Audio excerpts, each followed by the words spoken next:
My husband's brother's wedding planner called. Your husband canceled your invitation, but asked to keep the $40,000 deposit you paid.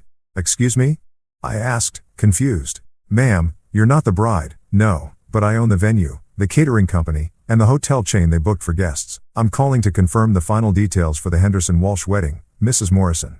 The vendor's voice carried routine professionalism that would shatter within minutes. However, we received some conflicting instructions from your husband yesterday. He indicated you would no longer be attending, but that the financial arrangements should remain unchanged. I felt my grip tighten on the phone as the implications crystallized. Scott had systematically removed me from Frank's wedding celebration while ensuring my $40,000 funding remained in place. The audacity of keeping my money while erasing my presence revealed a calculated betrayal that went far beyond simple family drama. I managed my voice, maintaining the professional composure that had served me through 15 years of building Morrison Hospitality from nothing into a southwestern empire. Could you clarify exactly what financial arrangements my husband referenced? Before we continue, I want to thank you for joining me in sharing stories about finding your voice when others underestimate your worth. If you believe that quiet strength deserves recognition and respect, please consider subscribing. It's free and helps us reach more women who need to hear this message. Now, let's see how this unfolds. The vendor's discomfort became palpable through the phone line. Well, Mrs. Morrison, he specifically mentioned the $40,000 deposit you provided for venue rental, catering, and hotel accommodations. He assured us that despite the guest list changes, those funds should remain allocated as originally planned. I set the phone on speaker and leaned back in my leather chair, staring out at the Phoenix skyline that stretched beyond my corner office windows, 32 floors below. The city hummed with morning traffic while my world reorganized itself around this new understanding of my marriage. Scott had orchestrated my exclusion while preserving access to my checkbook with the casual efficiency of a man who viewed his wife as a renewable resource rather than a human being. The quarterly report spread across my mahogany desk suddenly felt like evidence in a case I had been unconsciously building for years. Morrison Hospitality's latest figures showed revenue streams that exceeded most Fortune 500 companies, profit margins that made veteran investors envious, and a portfolio spanning 4 states. Yet, the man I had shared a bed with for 15 years still introduced me at social gatherings as his wife, who helped out with some event planning. Mrs. Morrison, are you still there? The vendor's voice carried genuine concern. Now, I want to emphasize that this situation feels highly irregular to our team. We've never encountered a scenario where the primary financial contributor was excluded from an event while their funding remained required. Thank you for bringing this to my attention, I replied, my tone carrying the authority that had negotiated hostile takeovers and impossible contracts. I will address this matter directly with my husband. After ending the call, I remained seated in my office sanctuary, surrounded by tangible evidence of achievements Scott's family had never bothered to understand. The Waterford Crystal coffee service I had purchased to celebrate acquiring my 10th venue gleamed in the morning light. Original Southwestern artwork worth more than most people's annual salaries decorated walls that bore witness to phone calls that shaped the hospitality industry across multiple states. My assistant had arranged today's schedule around 3 acquisition meetings that would expand Morrison Hospitality's influence into Nevada. These deals represented months of strategic planning, financial analysis, and relationship building that Scott dismissed as Teresa's little networking activities. The irony never escaped me that my employees, competitors, and industry colleagues treated me with professional respect that my own family had never demonstrated. I remembered the family dinner 3 weeks ago where this betrayal had been planted. Frank had announced his engagement to Sarah with obvious joy tempered by financial anxiety. The conversation around our dining room table had unfolded with painful predictability as Scott's relatives calculated the impossibility of affording their dream wedding. Frank makes decent money as an architect, Teresa had explained through tears. But with Sarah's student loans and the mortgage payments, there's nothing left for a proper celebration. She deserves better than a courthouse ceremony. But we're looking at maybe $5,000 total if we sacrifice everything else. I had listened quietly as they discussed creative budgeting strategies that would have been unnecessary if anyone had bothered to understand the scope of my business success. Bachelor party at a chain restaurant instead of a weekend retreat. Wedding dress from a discount outlet rather than a bridal boutique. Reception dinner at a community center with folding chairs and paper plates. Scott had participated in these discussions with the sympathetic concern of a caring brother, occasionally glancing my way with expectant looks that assumed I might contribute modest assistance through my industry connections. His assumptions never extended to recognizing that I could solve their entire financial dilemma with a check that represented less than 2 days of Morrison Hospitality revenue. The conversation had continued for over an hour while I calculated the cost of giving Frank and Sarah everything they had dreamed of. Sunset Ridge Estate for the ceremony with its panoramic desert views and impeccable service standards. Copper Canyon catering for a reception dinner that would create memories lasting decades. Desert Palm Resort for out-of-town guests, providing luxury accommodations that would make everyone feel genuinely pampered. $40,000 total, less than I had spent on the furniture arrangement in our living room, a sum that would transform their modest celebration into an experience worthy of the love they shared. When Teresa had approached me privately after dinner, her face streaked with tears as she asked if I knew vendors who might donate services for family, I had made the decision that would ultimately expose the true nature of my relationships. I had written the check that same evening asking only that my contribution remain anonymous because I believed the best gifts were those given without expectation of recognition or gratitude. I can handle the entire wedding cost, I had told her quietly in our kitchen while Scott watched television in the adjacent room.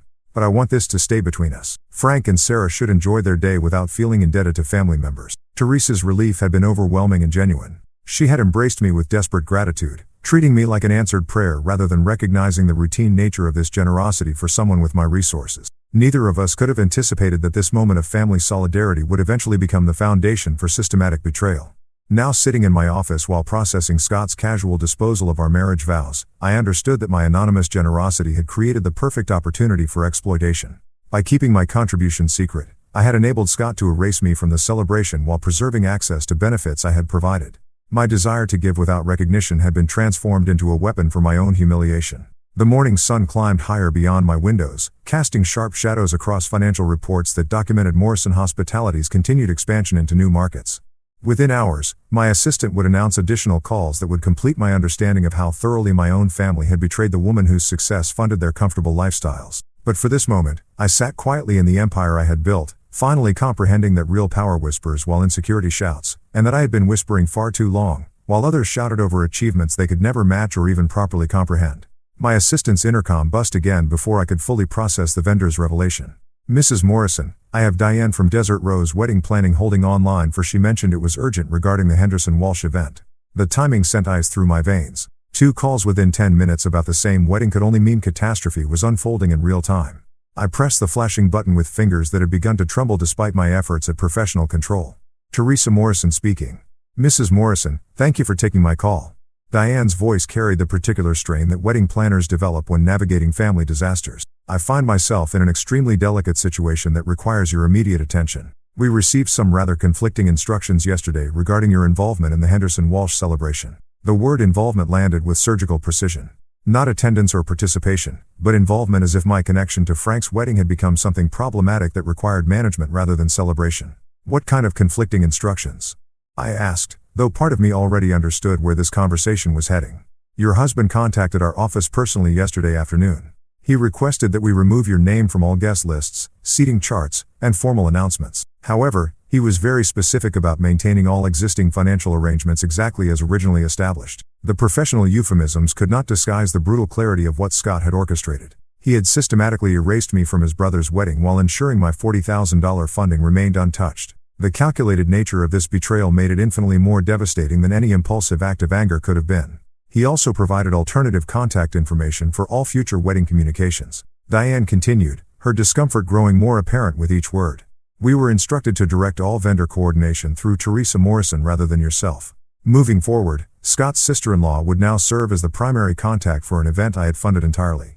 The symbolism was perfect in its cruelty. I would pay for Frank's wedding while being replaced by another Teresa, as if I were an interchangeable piece in family machinery that could be swapped out without affecting functionality. "Mrs. Morrison, I want to be completely transparent with you," Diane said, her professional mask slipping slightly. "In 15 years of wedding planning, I have never encountered a situation where the primary financial contributor was excluded from an event while their funding was retained. Our entire team feels uncomfortable proceeding under these circumstances without your explicit consent.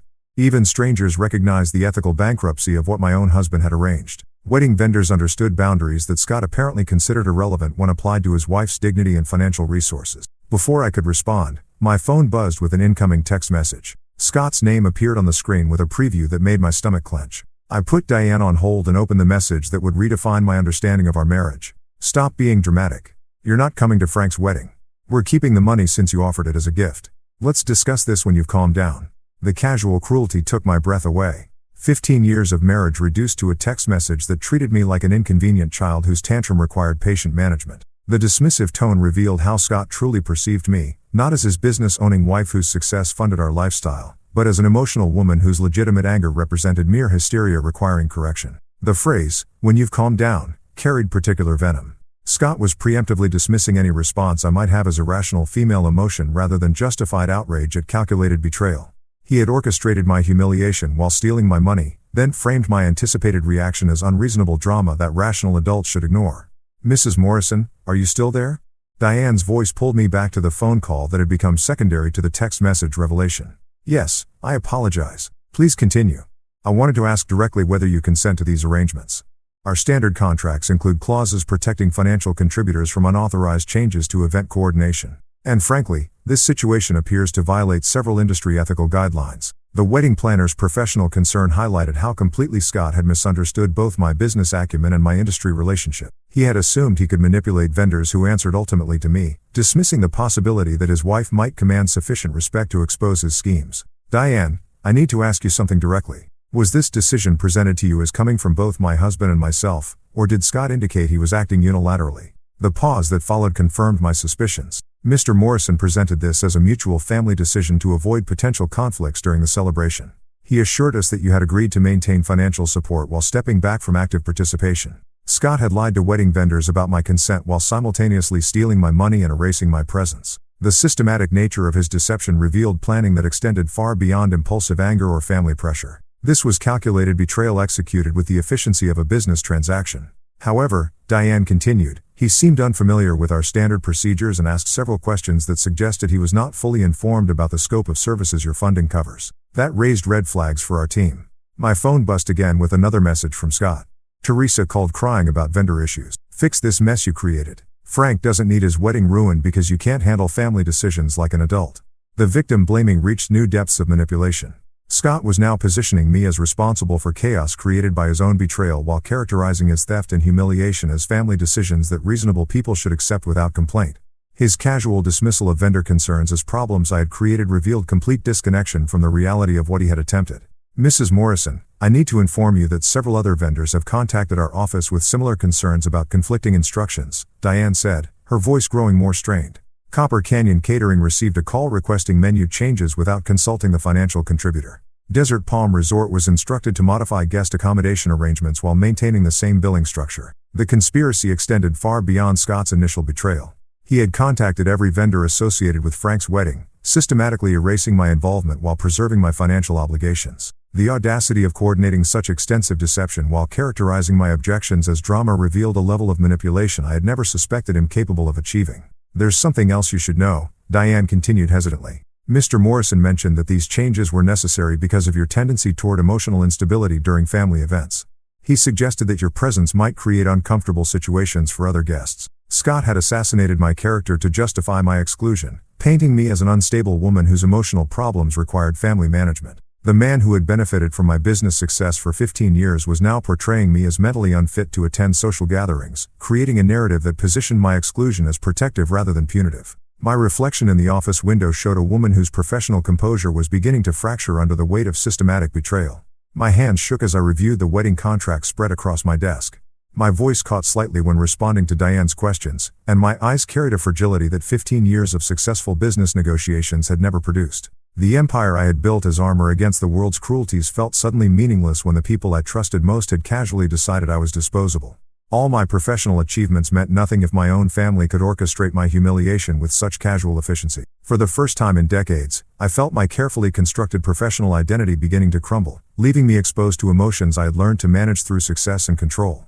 The phone rang barely 30 minutes after I ended the call with Diane. Teresa's name flashed on my office display, and I almost declined the call before curiosity about her justifications overcame my instinct to avoid further pain. "Teresa, thank God you answered." Her voice carried a tremor I had never heard before.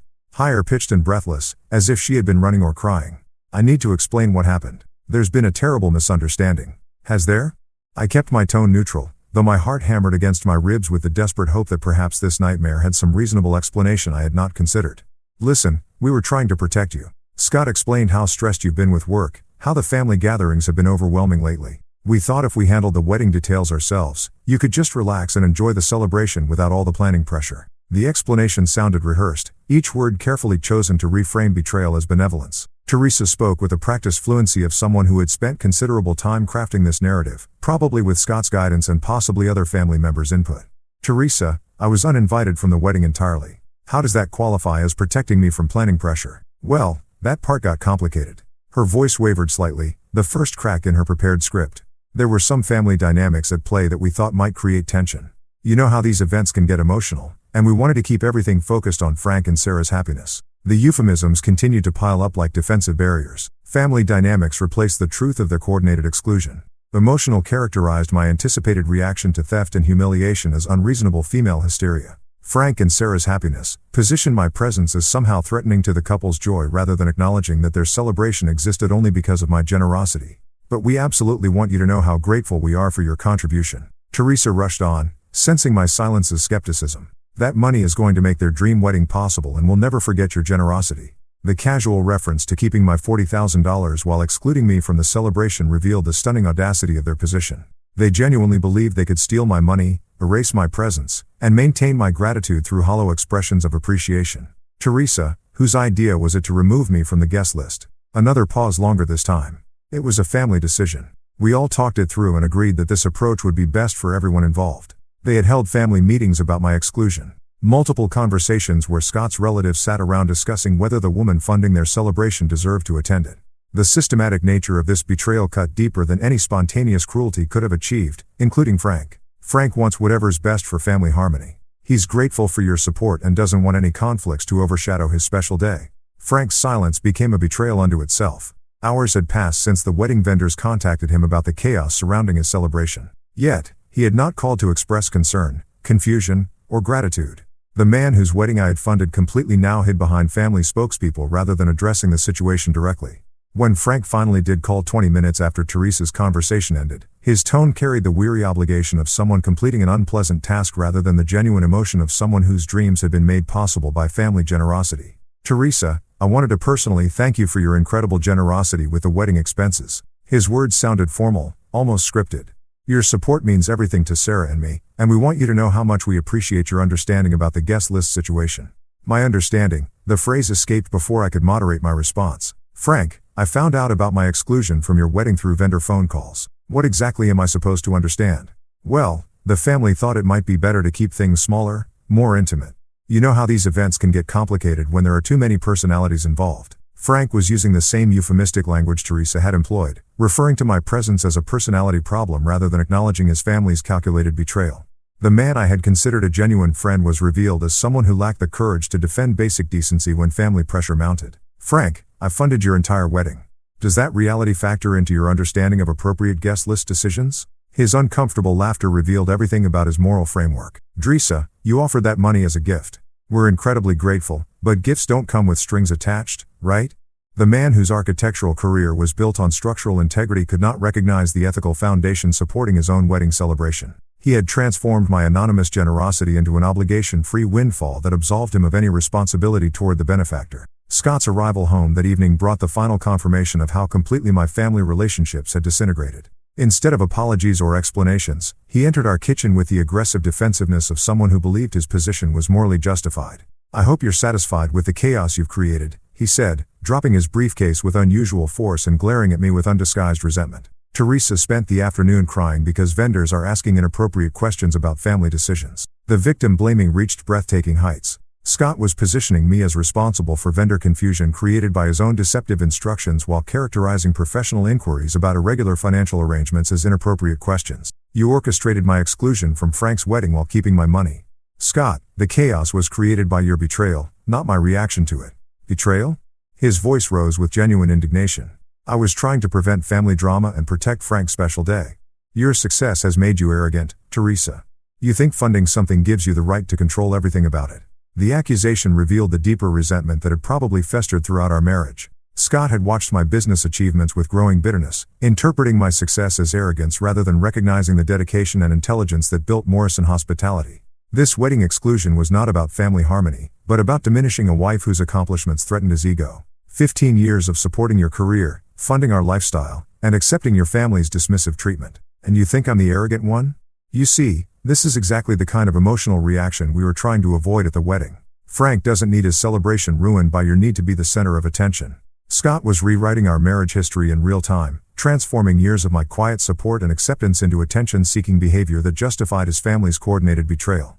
The man who had benefited daily from my success now painted me as a narcissist whose presence would ruin celebrations funded by her own generosity. That night, lying in our king-sized bed while Scott slept peacefully beside me, I confronted the devastating loneliness that follows betrayal by those we trust most completely. The silence stretched between us like an ocean filled with 15 years of shared memories that now felt like elaborate deceptions. My business empire, my financial independence, my reputation for integrity throughout the hospitality industry. None of these achievements mattered when facing the hollow recognition that my own family had secretly planned my exclusion while depending on my continued generosity. I had spent 15 years building bridges to people who were quietly preparing to burn them the moment I became inconvenient rather than useful. The darkness of our bedroom echoed with conversations I would never have again. Family gatherings where I would never feel welcomed.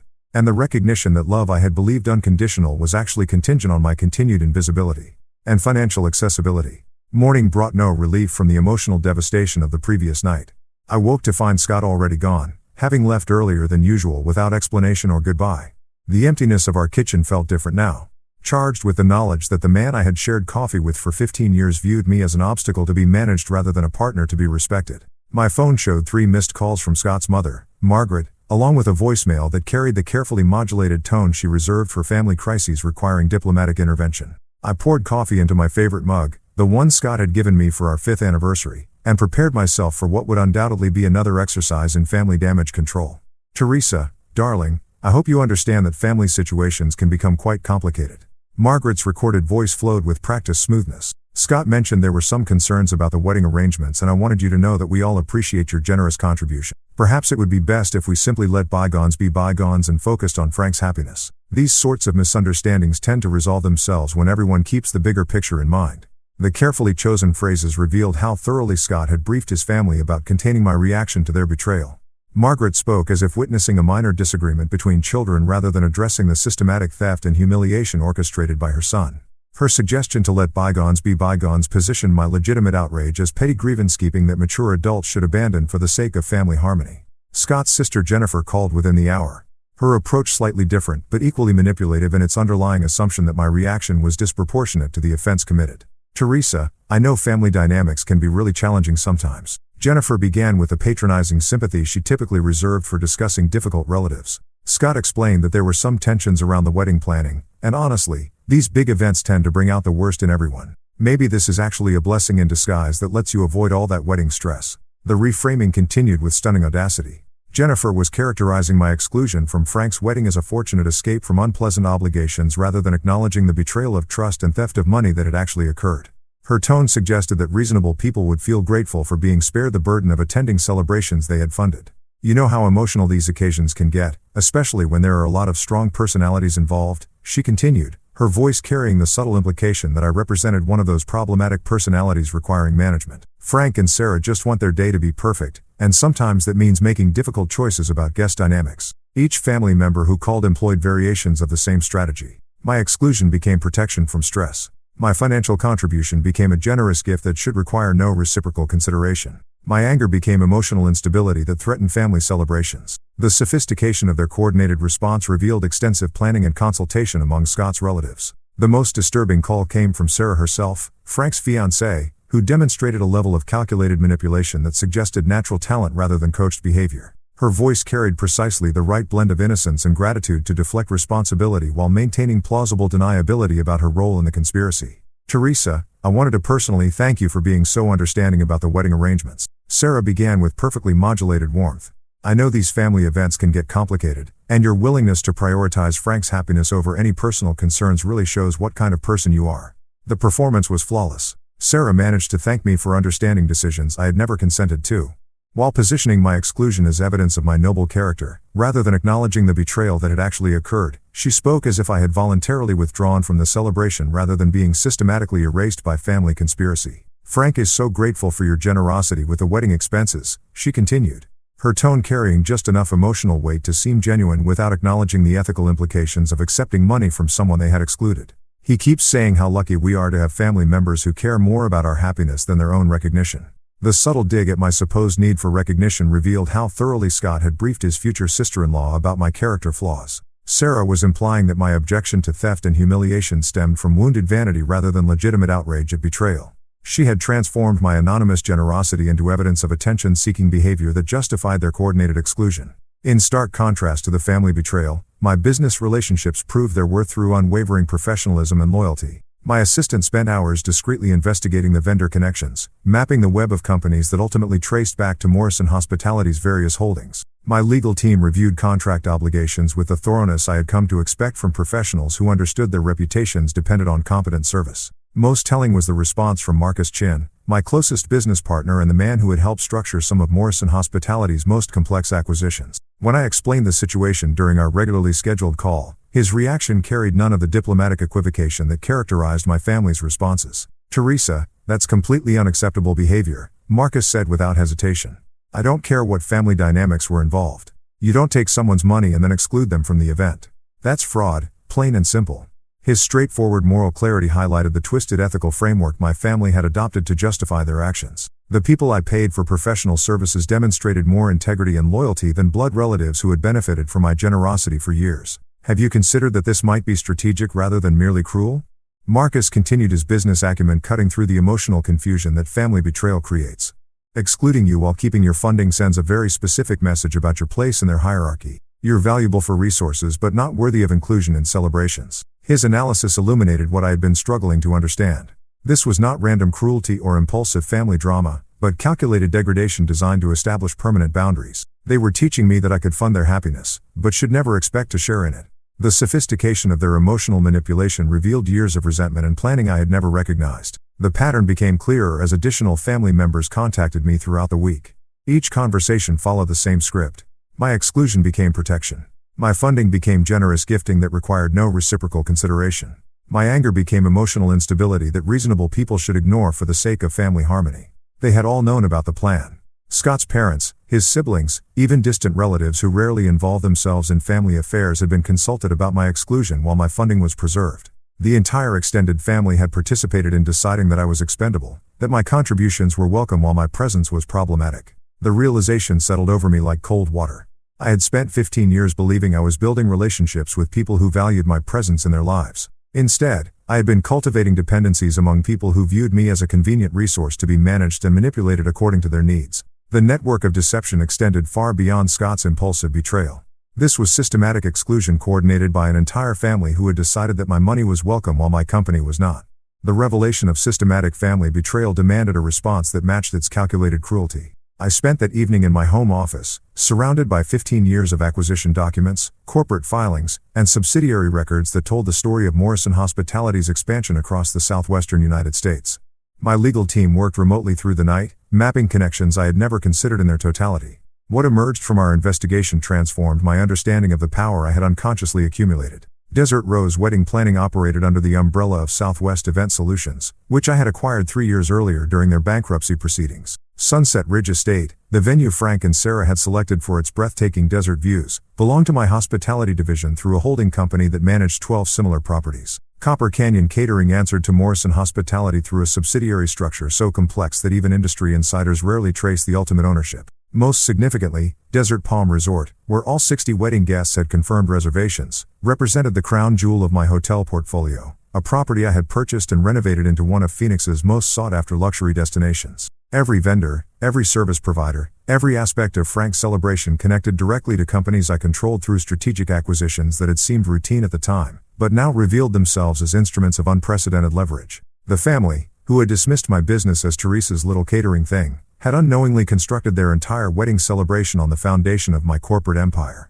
They had insulted and excluded the woman who literally owned every component of their dream celebration. My phone call to Diane the following morning carried an authority I had never exercised with such focused precision. When I identified myself as the ultimate owner of Desert Rose Wedding Planning, the silence that followed stretched long enough for me to hear her sharp intake of breath and the sound of papers shuffling frantically on her desk. "Mrs. Morrison, I had no idea." Her voice carried the particular strain that comes from realizing you have been operating under completely false assumptions about power dynamics. "The corporate structure is so complex and your husband never mentioned." "My husband has no involvement in Morrison Hospitality's business operations." I interrupted with the cold precision that had built my empire through hostile negotiations. "He has also demonstrated a concerning tendency to misrepresent both his authority and my consent regarding family financial matters." Diane's professional composure began crumbling as the implications of her situation became clear. She had accepted instructions from a man who possessed no authority over companies he did not own, While dismissing concerns from the woman who controlled every aspect of the wedding infrastructure, her stammered attempts to salvage the situation proved futile because the damage had already been done through her participation in Scott's deception. I need you to understand something very clearly, Diane. When my husband contacted you about excluding me from the Henderson Walsh wedding while preserving my financial contributions, he was exceeding any authority he has ever possessed. Those instructions violated both our professional agreements and basic business ethics. Mrs. Morrison, if I had known about the ownership structure, I would never have accepted those instructions. Our standard procedures require authorization from primary stakeholders for any significant changes to event coordination. Her desperation highlighted how completely Scott had underestimated both my business acumen and my industry relationship. He had assumed he could manipulate vendors who ultimately answered to me, dismissing the possibility that his quiet wife might command respect and loyalty throughout the hospitality sector. Diane, I want you to contact every vendor associated with the Henderson Walsh wedding and inform them that their services are no longer required. All contracts should be terminated immediately and all reservations should be cancelled. The silence that followed carried the weight of a woman realizing she was witnessing the systematic dismantling of months of careful planning. Mrs. Morrison, are you certain about this decision? The wedding is scheduled for next month, and finding replacement services will be virtually impossible on such short notice. I am completely certain. My family made a business decision to exclude me while retaining my funding. Now they will learn what happens when you betray someone who controls the entire industry infrastructure you depend upon. The cancellation process unfolded with surgical precision. Over the following hours, each vendor received official notice that their services were no longer required for the Henderson Walsh celebration. Every contract was legally terminated according to the clauses my legal team had crafted years earlier to protect Morrison Hospitality's interest. Each hotel reservation was cancelled. Each catering arrangement was dissolved and each venue booking was eliminated from the system. I did not act from emotional impulse or desire for petty revenge. This was the calculated response that had built my empire through strategic thinking and consequences for those who violated business relationships. Frank and Sarah had made a choice to participate in my humiliation while benefiting from my generosity. Now they would discover that choices carry consequences, especially when you choose to betray someone who controls the infrastructure your dreams depend upon. The power I wielded in this moment felt different from anything I had experienced during 15 years of marriage. For decades, I had accepted dismissive treatment from Scott's family, funded their various needs and desires while remaining invisible, and prioritized their comfort over my own recognition and respect. I had played the role of the quiet, accommodating family member while building an empire that dwarfed their comprehension. But now, for the first time in my marriage, I felt the pure intoxication of exercising power without apology or restraint. The family that had casually discarded me while keeping my money was about to learn that the quiet woman they had underestimated held every card in this particular game. Years of accepting minimal recognition while providing maximum support suddenly seemed like strategic patience rather than virtuous self-sacrifice. My assistant entered my office with updates on the cancellation process, her expression carrying the mixture of professional efficiency and personal concern that characterized our working relationship. Mrs. Morrison, all vendor notifications have been completed. Several companies have requested confirmation of these instructions given the unusual circumstances and short timeline. Tell them that Morrison Hospitality's decision is final and non-negotiable. Any vendor who cannot accept these instructions should review their contractual obligations regarding parent company directives. The cascade of consequences would begin within hours. Frank and Sarah would receive calls from confused vendors explaining that their services were no longer available. Hotel reservations would disappear from the system. Catering arrangements would be dissolved. And the venue booking that had seemed secure would evaporate without explanation. The celebration they had planned for months would disintegrate in a single afternoon because they had chosen to betray the woman who unknowingly controlled every component of their wedding infrastructure. This revelation transformed my understanding of relationships, power, and self-worth in ways that 15 years of successful business operations had never achieved. I had spent decades believing that quiet generosity and patient accommodation represented virtue, that funding others' dreams while remaining invisible demonstrated character and family loyalty. Instead, I now recognize these behaviors as enabling patterns that had taught my family to take my contributions for granted while treating me as disposable. The quiet woman they had all underestimated was finally playing at her actual capability level. And the game had fundamentally changed in ways they could not yet comprehend, but would very soon experience directly. The consequences began unfolding within hours, cascading through the wedding planning network like dominoes falling in precisely calculated sequence. My office phone rang first with Teresa's number, and I allowed it to ring 3 times before answering, savoring the anticipation of her confusion and growing panic. Teresa, something terrible is happening. Her voice carried a tremor I had never heard before, higher pitched and breathless with the kind of desperation that accompanies watching carefully constructed plans disintegrate in real time. Every single vendor just called to cancel their services. The venue, the caterer, the hotel reservations, everything is gone. I maintained professional composure while noting the delicious irony that she was calling the woman they had excluded for help with problems created by that very exclusion. That sounds extremely concerning, Teresa. Have the vendors provided any explanation for these cancellations? They all claim it's due to corporate policy changes or parent company directives, but none of it makes sense. We signed contracts months ago, paid deposits, confirmed everything multiple times. How can they just cancel with no warning? Her bewilderment was complete and satisfying. Teresa had no concept that the woman she had helped betray actually controlled every vendor she was desperately trying to retain. The tears in her voice, which had once moved me to write generous checks, now sounded like justice being served with mathematical precision. Have you tried contacting alternative vendors? I asked with the helpful tone I had always employed during family crisis, though this time my assistance would prove remarkably limited. That's the impossible part. Every decent venue in the Phoenix area is suddenly booked solid. Every quality caterer claims they have no availability. Every hotel we've called shows no vacancy for our dates. It's like the entire industry coordinated to shut us out. The accuracy of her assessment was remarkable. The industry had indeed coordinated to shut them out, though she remained oblivious to the coordinator's identity. My 15 years of strategic acquisitions had created a network so comprehensive that finding alternatives required looking beyond the quality standards Frank and Sarah had originally established for their celebration. I've been calling for 6 straight hours, Teresa continued, her voice breaking with exhaustion and frustration. I even tried vendors in Tucson and Flagstaff, but they're either booked or unwilling to travel for our date. I don't understand what's happening. Frank's call came 20 minutes later, his architectural training evident in his methodical approach to problem solving, though his logic proved useless against the reality of my market dominance. Unlike Teresa's emotional pleading, Frank attempted to analyze the situation with professional detachment that gradually crumbled as the scope of the disaster became apparent. Teresa, I need to ask you something directly. Frank began with the measured tone he used for client consultations. Do you have any idea why every vendor associated with our wedding would suddenly cancel their services on the same day? That does seem like an unusual coincidence, I replied, maintaining the helpful family member persona that had served me well for 15 years. Have you considered whether someone with significant industry influence might have reasons for these actions? The pause that followed stretched long enough for me to hear him processing the implications of my suggestion. Frank was intelligent enough to recognize that such coordinated cancellations required substantial power and organization, though he had not yet connected these requirements to his quiet sister-in-law, who supposedly ran a small catering business. Are you suggesting that someone is deliberately sabotaging our wedding? His voice carried growing alarm as the possibility of intentional interference replaced his initial assumption of unfortunate coincidence. Who would have both the motivation and the capability to coordinate something like this? I wouldn't want to speculate about motivations, I said carefully. But the capability part is interesting. This level of coordination would require someone with extensive connections throughout the hospitality industry.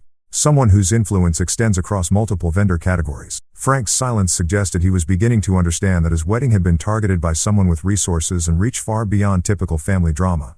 The man who designed buildings was finally grasping that his celebration had been systematically demolished by an architect of consequences he had never bothered to acknowledge. Scott's response proved far less analytical and infinitely more revealing about his true character when faced with situations beyond his control.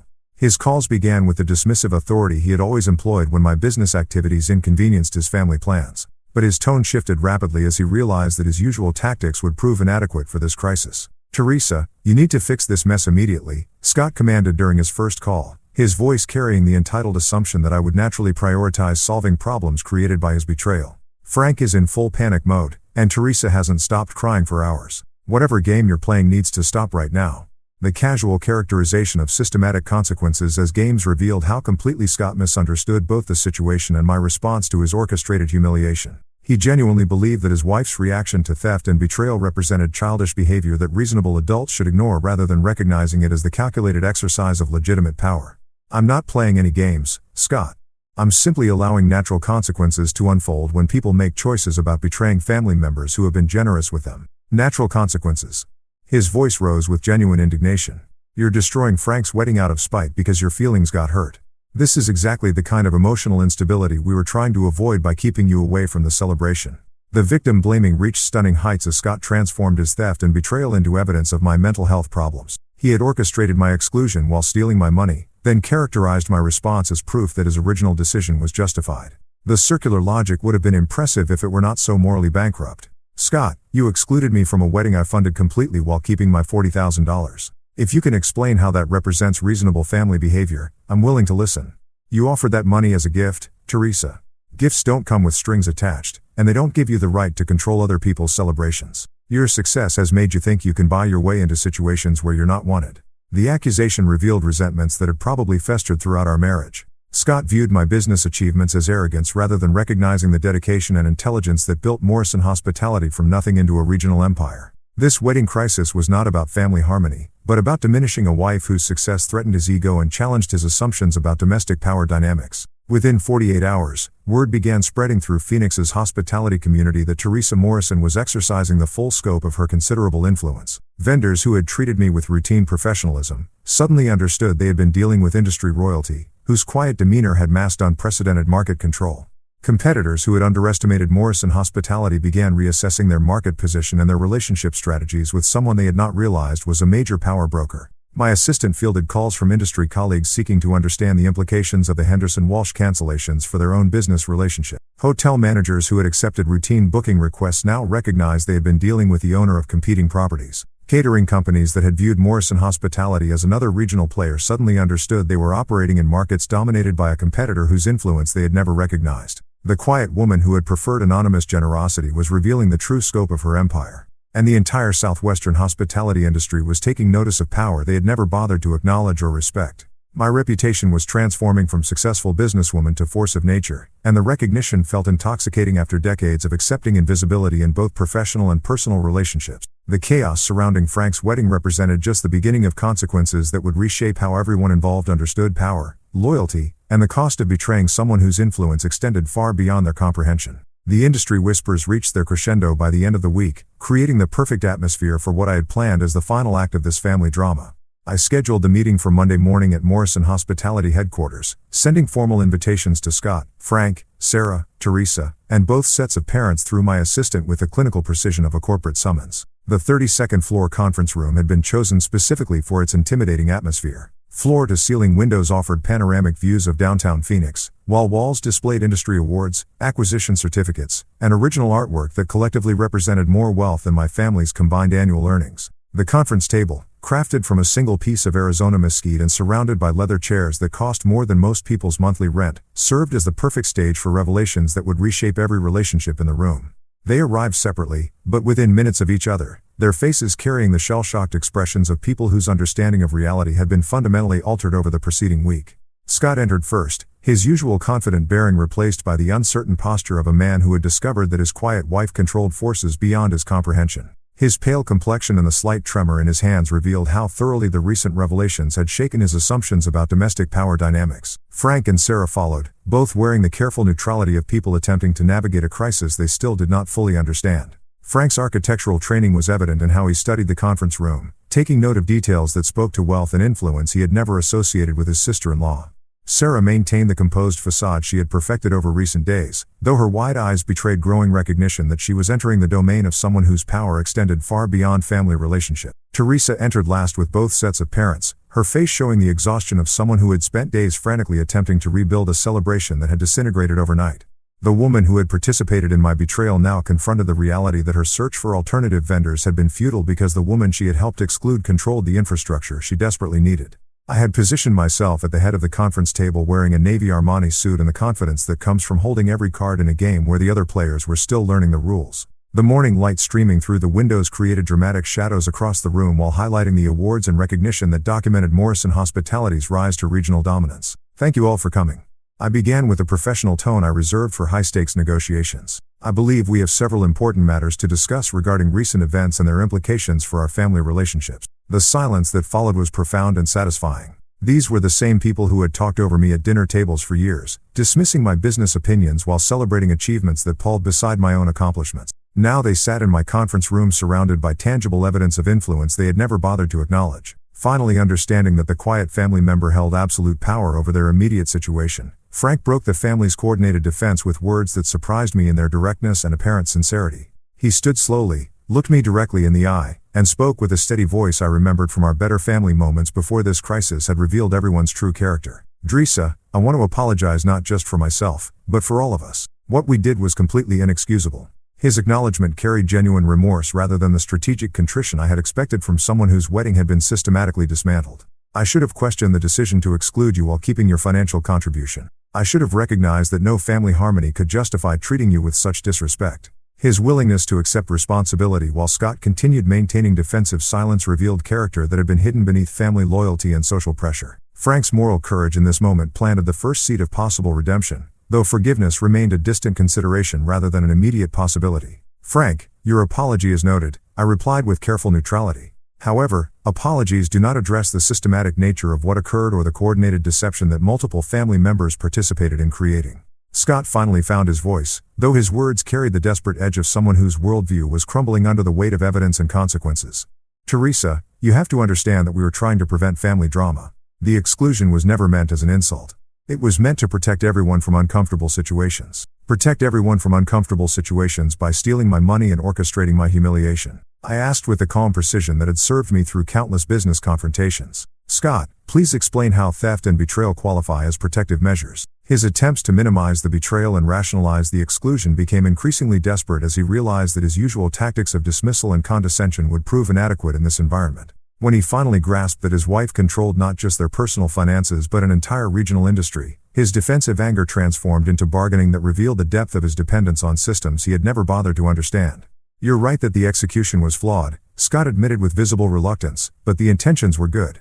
We can fix this situation if everyone just steps back from the emotional reactions and focuses on family unity." The casual characterization of calculated consequences as emotional reactions demonstrated how completely Scott misunderstood both the situation and my response to his orchestrated betrayal. He genuinely believed that his wife's exercise of legitimate power represented hysteria that reasonable people should ignore rather than recognizing it as the natural result of choices that carried significant consequences. "The situation has already been fixed. Scott, your brother's wedding was canceled because the family that planned my exclusion discovered they had no alternatives when I withdrew my support.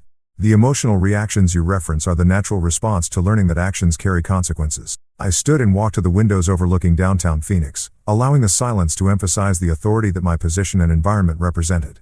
The city stretched below us, much of its hospitality infrastructure unknowingly controlled by the woman Scott's family had dismissed as running a small catering business. However, I am prepared to offer terms for resolution that will allow Frank and Sarah to proceed with their celebration, albeit under conditions that reflect the new reality of our family relationships. The room held its collective breath as I outlined requirements that would reshape every assumption they had maintained about power, respect, and accountability within our extended family structure. The terms were not negotiation starting points, but non-negotiable conditions that reflected the cost of betraying someone whose influence extended far beyond their comprehension. $75,000 payable in advance to cover all wedding expenses. Formal written apologies from Scott, Teresa, and both sets of parents acknowledging that your treatment was unacceptable and violated basic standards of family loyalty. Public recognition during the wedding reception of what nearly destroyed this celebration and why these events occurred. The financial requirement represented nearly double the original wedding cost, while the public acknowledgement would ensure that every guest understood the consequences of betraying family members whose generosity had been taken for granted for years. These terms are final and non-negotiable. You have 48 hours to decide whether Frank and Sarah will have their wedding under these conditions or whether they will be explaining to 60 guests why there is no celebration at all. The 48-hour deadline passed with Frank's acceptance delivered through a formal letter that arrived at Morrison Hospitality precisely at the end of business hours on Wednesday. His handwriting carried the careful precision of an architect who understood that some structures require complete reconstruction rather than simple repairs. The $75,000 appeared in my business account the following morning, accompanied by written apologies from each family member that ranged from Frank's genuinely contrite acknowledgement to Scott's grudging admission of poor judgment. 4 weeks later, I stood in the main hall of Canyon View Lodge, overseeing final preparations for what had transformed from Frank and Sarah's original vision into something entirely different yet undeniably beautiful. The venue represented one of Morrison Hospitality's smaller properties nestled against the desert foothills with panoramic mountain views that created natural magnificence no amount of money could purchase or replicate. The guest count had been reduced from 60 to 40, forcing focus on genuine relationships rather than social performance and obligation. Each invitation had been carefully reviewed to ensure that only people who truly mattered to Frank and Sarah would witness their union. The elimination of peripheral guests and acquaintances created an intimacy that the original celebration would never have achieved despite its greater expense and elaborate planning. Every detail reflected my aesthetic vision rather than the ostentatious display Frank and Sarah had initially envisioned. Elegant simplicity replaced the gaudy excess they had originally planned. With desert wildflowers arranged in understated centerpieces that complemented rather than competed with the natural landscape. The reduced budget had paradoxically produced a more sophisticated celebration, one that emphasized the significance of the commitment being made rather than the wealth being displayed.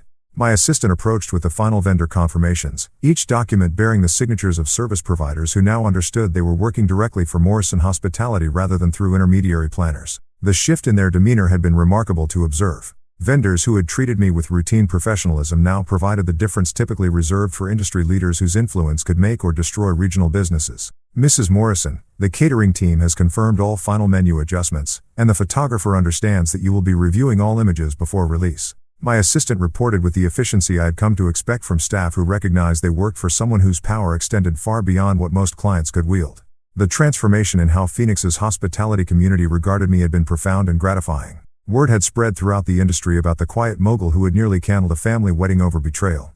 With the story growing in dramatic detail through each retelling, competitors who had underestimated Morrison Hospitality now approached me with the careful respect reserved for forces of nature that could reshape market conditions through single decisions. The incident had elevated my professional reputation from successful businesswoman to industry legend. Though the cost in family relationships remained to be determined, my willingness to exercise power when betrayed had sent clear messages throughout the community about the consequences of crossing Teresa Morrison, whether in business dealings or personal relationships. During the cocktail hour, I observed Frank moving through the smaller gathering with visible relief rather than the stress that had characterized his behavior during the original planning process. The reduced guest count allowed him to engage meaningfully with each person present rather than performing social obligations for acquaintances who attended celebrations primarily for networking opportunities. Sarah appeared genuinely radiant in a simpler dress that suited the intimate venue better than the elaborate gown she had originally selected. The woman who had maintained plausible deniability throughout the crisis now carried herself with the careful gratitude of someone who understood that her wedding existed only because of forgiveness she had not necessarily earned but desperately needed.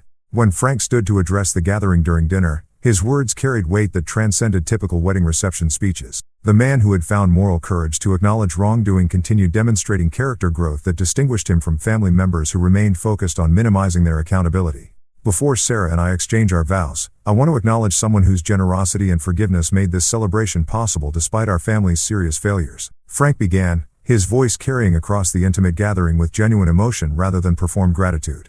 Teresa Morrison did not just fund our wedding. She preserved our family's integrity when we had abandoned it ourselves. Her willingness to rebuild what we had destroyed through our selfishness and betrayal represents character that we should all aspire to emulate. The applause that followed was sustained and genuine rather than the polite acknowledgement I had grown accustomed to at family events. Even guests who had not been privy to the complete story understood that something significant had occurred, that the woman being recognized had demonstrated extraordinary grace under circumstances that would have justified much harsher consequences. Frank continued with specific acknowledgement of my sacrifice and character that represented public vindication I had never demanded but had always deserved. Teresa taught us that real strength is not about dominating others, but about using power responsibly when others fail to show basic respect and decency. Sarah stood from the head, her eyes bright with emotion that appeared genuine rather than strategic. The bride who would build her marriage on the foundation of my forgiveness finally seemed to understand the gravity of what her family had nearly destroyed through their calculated betrayal. "I want to publicly apologize for our family's treatment of Teresa," Sarah said, her voice carrying enough emotional weight to suggest authentic learning rather than performed contrition. "We responded to extraordinary generosity with disrespect and betrayal. We accepted her money while excluding her presence, which represents a moral failure that I will remember for the rest of my life." Her admission of family accountability in front of wedding guests created the public recognition of wrongdoing that private apologies could never have achieved. The woman who had maintained careful neutrality throughout the crisis was finally acknowledging the ethical bankruptcy of their coordinated exclusion while accepting my funding. "Teresa did not just save our wedding," Sarah continued, tears now visible on her face. "She taught us about treating people with the dignity they deserve regardless of whether they can benefit us. I hope that our marriage will demonstrate the kind of integrity and loyalty that she has shown to our family despite having every reason to abandon us completely." As the evening progressed, I found myself genuinely enjoying the celebration for the first time in recent memory. The intimate gathering allowed for meaningful conversations rather than superficial social interactions, while the knowledge that every detail existed on my terms created satisfaction that mere attendance could never have provided. Scott remained notably subdued throughout the evening, his usual dominant personality replaced by the careful behavior of someone who had learned that his assumptions about family power dynamics required fundamental revision. The man who had dismissed my achievements for 15 years now moved through my rebuilt celebration with the recognition that his wife controlled forces he had never bothered to understand or respect. The mountain sunset created a natural backdrop for Frank and Sarah's first dance, painting the desert sky in colors that no decorator could replicate or improve upon.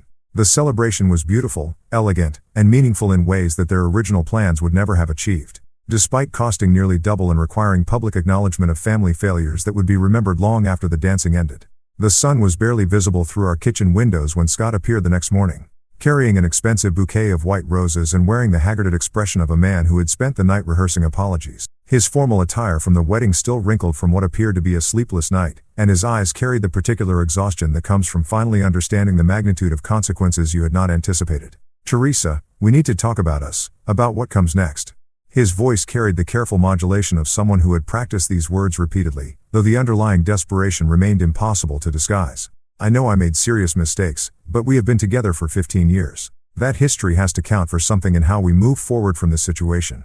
I continued preparing my morning coffee with the same methodical precision I had employed throughout our marriage, measuring grounds and water with the attention to detail that had built Morrison Hospitality from nothing into a regional empire. The familiar routine provided stability while I processed the surreal experience of my husband pleading for forgiveness in the kitchen where we had shared thousands of ordinary moments over the past decade and a half. 15 years, I repeated, testing the weight of those words against the reality of what had occurred. 15 years during which you benefited from my success while treating my achievements as insignificant hobby activities. 15 years of accepting your family's dismissive treatment while I funded their various needs and desires. 15 years that culminated in you stealing my money while orchestrating my public humiliation. Scott set the roses on our granite countertop with the careful movements of someone who understood that grand gestures would prove inadequate for the damage he had inflicted. "I understand you're angry and you have every right to be upset about how the wedding situation was handled. But Teresa, we can work through this. Marriage counseling, whatever you need. We built a life together that matters more than any single mistake." The characterization of systematic betrayal as a single mistake revealed how completely Scott continued to misunderstand both the situation and my response to his orchestrated cruelty. He genuinely believed that his decision to exclude me while stealing my money represented an error in judgment rather than a fundamental revelation about his character and his understanding of our marriage. "Scott, you did not make a mistake. You made a calculated decision to humiliate me while preserving access to my financial resources. That represents who you are when you believe the consequences will remain manageable." Through the kitchen window, I could see my Range Rover in the driveway, already loaded with everything I considered essential from our 15-year marriage. The packing process had been surprisingly simple, requiring only 2 hours to collect the possessions that held genuine emotional significance. Practical necessities, important documents, and sentimental items fit easily into luxury vehicle storage, illustrating how little of our shared existence actually belonged to me on any meaningful level. The physical act of packing had revealed the emotional detachment I had unconsciously developed over years of accepting minimal recognition while providing maximum support. 15 years of marriage reduced to items that filled a single vehicle, with the remainder representing shared acquisitions that had never truly felt like home. "You packed the car," Scott observed, his voice carrying the hollow recognition of someone who had finally understood that words would prove insufficient to address the damage he had created. "Teresa, please don't make any permanent decisions while emotions are running high. We can rebuild trust if you give us the opportunity to work through this together." My phone buzzed against the counter with an incoming message from Frank, and I opened it to find a photo from the previous evening showing him and Sarah cutting their wedding cake. Both faces radiated genuine happiness despite the reduced circumstances and the public acknowledgement of family failures that had preceded their celebration. Below the image, Frank had written a message that carried more emotional weight than any of Scott's carefully crafted apologies. "Thank you for being the foundation that made this joy possible. Your forgiveness taught us about real strength and character. We will never forget what you did for us or the lessons you taught our family about treating people with the respect they deserve." The contrast between Frank's continued character growth and Scott's focus on minimizing his accountability illustrated the fundamental difference between genuine remorse and strategic damage control. The man whose wedding I had nearly canceled was demonstrating moral development. While my husband of 15 years remained primarily concerned with preserving access to the lifestyle my success provided, Frank sent a thank you message. I said, showing Scott the phone screen. "He continues to acknowledge what occurred and express genuine gratitude for the forgiveness he received. You might consider whether his approach offers lessons about accountability and growth."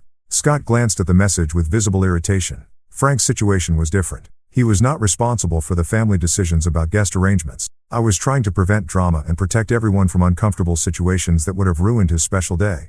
The persistent refusal to acknowledge the theft and betrayal that had actually occurred revealed how completely Scott remained committed to his original narrative despite overwhelming evidence of its moral bankruptcy. He continued characterizing my exclusion as drama prevention rather than recognizing it as systematic humiliation coordinated with casual cruelty. "Scott, you stole $40,000 from me while orchestrating my public humiliation. No amount of rationalization transforms that reality into family protection or drama prevention." I picked up my purse and car keys from the counter where I had placed them the previous evening, feeling the weight of finality that comes with decisions that cannot be reversed or reconsidered. The kitchen that had hosted 15 years of shared meals, morning conversations, and quiet moments of marital intimacy now felt like a museum of experiences that belonged to people we no longer were. "Where are you going?"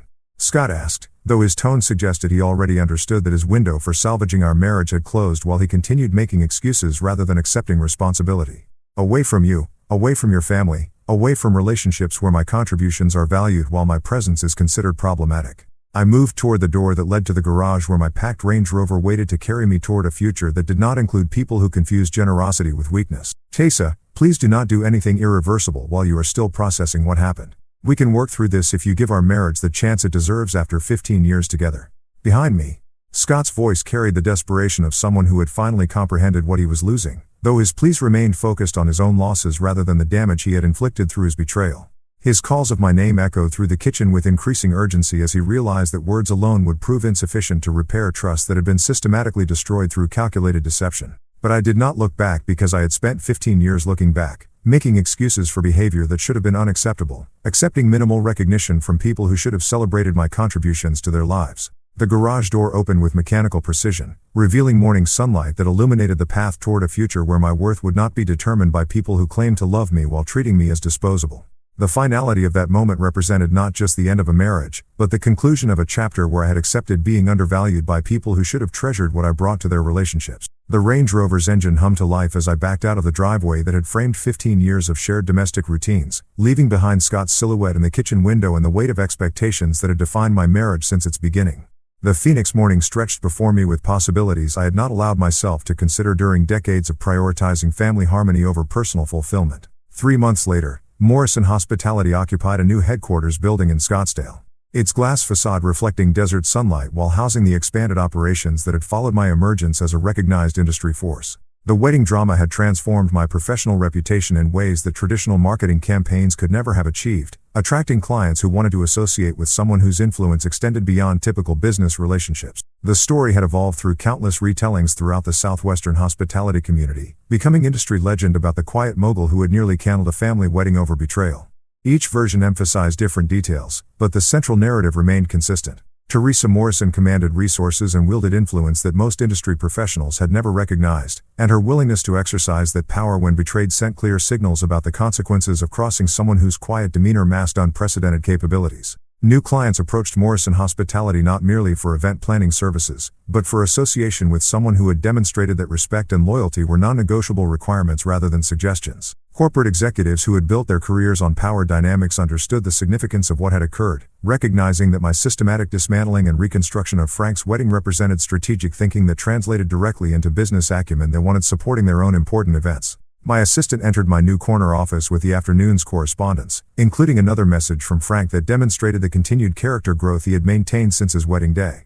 His communications had evolved from grateful acknowledgement into genuine friendship based on mutual respect rather than family obligation or financial dependence. "Teresa, I wanted to share some news that I think will interest you." His latest message read, "Sarah and I have decided to establish an annual scholarship fund for hospitality management students funded through a percentage of my architectural firm's profits. We learned from you that success carries responsibility to support others, and we want to honor that lesson in a meaningful way." The contrast between Frank's continued moral development and Scott's increasingly desperate attempts at reconciliation illustrated the fundamental difference between people who learn from consequences and those who simply endure them.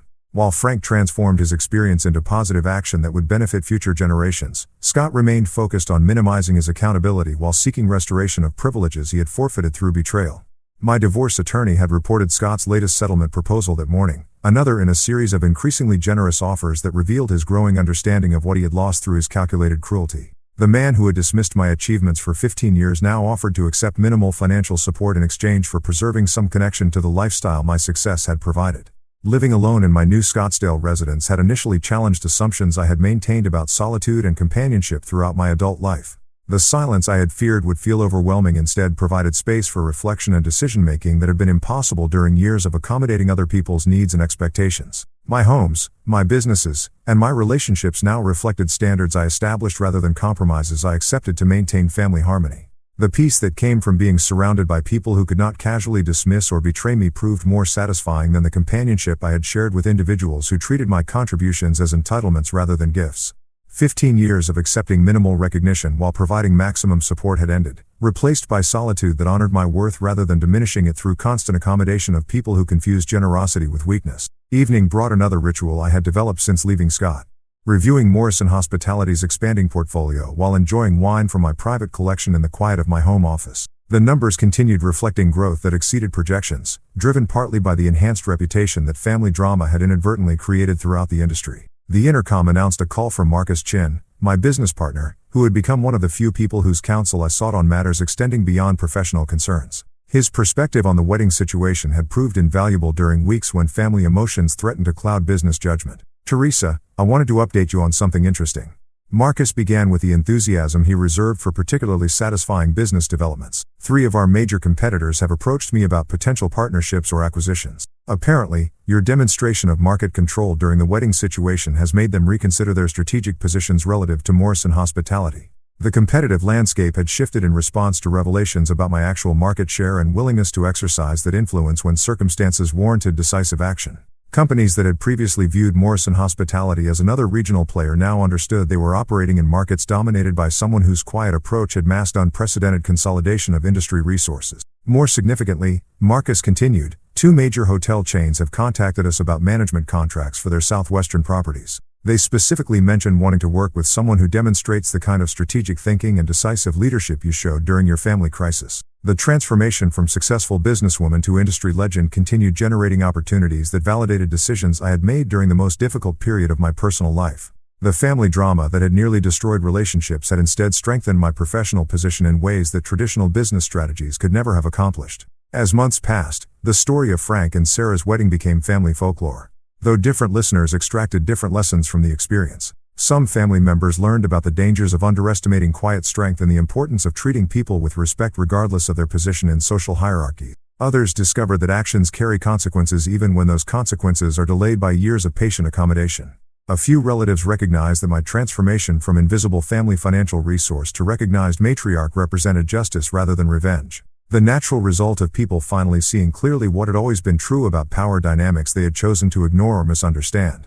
The silent empress had always existed within Morrison Hospitality's expanding empire and my carefully constructed professional relationships. She had simply required the right circumstances to emerge from behind the accommodating persona I had maintained during decades of prioritizing family harmony over personal recognition. Those circumstances had arrived through Scott's betrayal and his family's coordinated cruelty, creating the catalyst necessary for relationships and reputations to align with realities that had been carefully concealed behind quiet generosity and patient support for people who had never deserved such consideration.